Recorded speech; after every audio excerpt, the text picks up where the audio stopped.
extraño que en accidentes de tránsito columnas y postes de la Ande se vean afectados y en consecuencia también el servicio de energía eléctrica.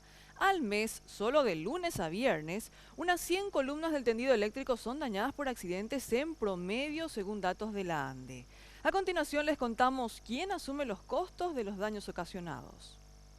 Al menos 5 columnas o postes de energía eléctrica se ven afectados cada día por accidentes de tránsito en el área metropolitana, cifra que aumenta los sábados, domingos y madrugada de días feriados. Así lo indican las estadísticas de la ANDE, que ya destina cuadrillas especiales para reponer la energía en esos días y horarios en los que la ingesta de alcohol y alta velocidad propician accidentes. Las zonas más afectadas son aquellas en donde se desarrollan obras de infraestructura. Donde se hacen desvíos en calles alternativas, donde el tránsito se ve más denso, digamos, y las vías no son las más adecuadas. Muchas de estos accidentes también son ocasionados por las maquinarias que están trabajando en estas obras viales. Pero no todos los costos son asumidos plenamente por la ANDE, ya que la empresa realiza la denuncia correspondiente cuando la estructura y la distribución de energía se ven afectados.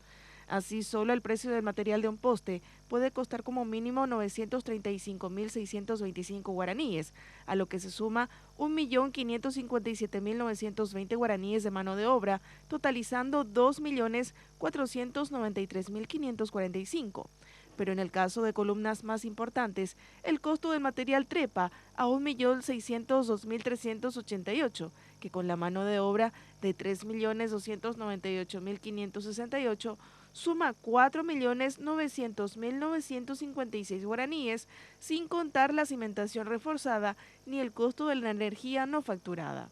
Bueno, tenemos varios tipos de postes, postes de baja tensión, postes de media tensión. Algunos postes tienen estructuras adicionales y eso hay que cambiarlo y digamos, para reponer el servicio en el menor tiempo posible. Y si el vehículo que impacta sobre nuestros postes se queda ahí, tiene algún desperfecto mecánico y se le ubica, generalmente se hace una denuncia a la fiscalía y se le hace responsable para abonar el costo de los materiales y mano de obra, y si hay un tiempo de la energía no facturada también se le pasa para que esto abone el infractor. La cantidad de usuarios afectados varía de acuerdo a la ubicación y tipo de estructura que se ve afectada, y ya se registraron casos en los que barrios enteros quedaron sin energía.